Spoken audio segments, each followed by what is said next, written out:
Nul n'est prophète en son pays, sauf peut-être Paolo Guerrero. Suspendu pour dopage, le capitaine péruvien disputera finalement la Coupe du Monde après un appel devant le tribunal fédéral. La nuit dernière, grand sourire, il a rejoint sa sélection. Un énorme soulagement pour lui, ses coéquipiers et tout le peuple péruvien. Peut-être un peu moins pour l'équipe de France. Qu'importe, 36 ans après sa dernière participation, le Pérou dispose désormais de toutes ses forces pour briller. Rigueur, travail, concentration. Le Brésil parfait sa préparation à Londres. Au complet depuis les arrivées des champions d'Europe, Marcelo et Casemiro.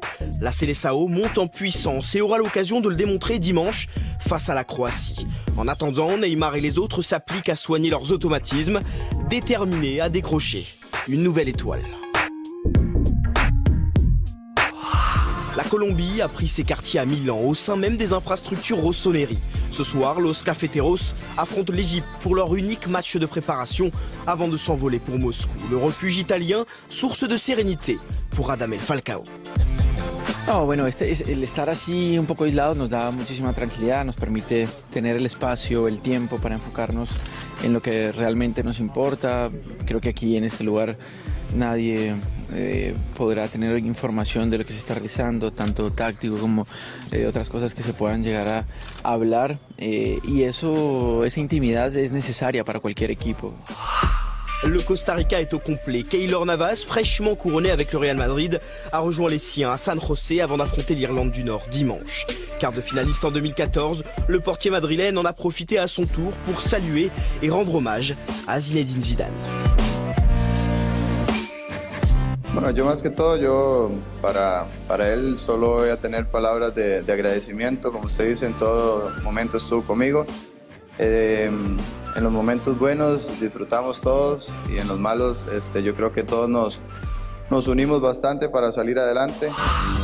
Sûrement l'équipe africaine la plus attendue. Le Sénégal et son effectif de qualité cristallisent malgré tout quelques inquiétudes. Hier, face au Luxembourg, les partenaires de Kalidou Koulibaly ont dominé sans parvenir à s'imposer. Ismaïla Sarr et Mbaye Niang ont bien donné quelques frissons au Grand-Duché, mais cela n'a pas suffi, non. Orphelins de Sadio Mané, qu'ils retrouveront la semaine prochaine face à la Croatie, les Lions de la Teranga restent conscients du travail à accomplir pour être à la hauteur en Russie.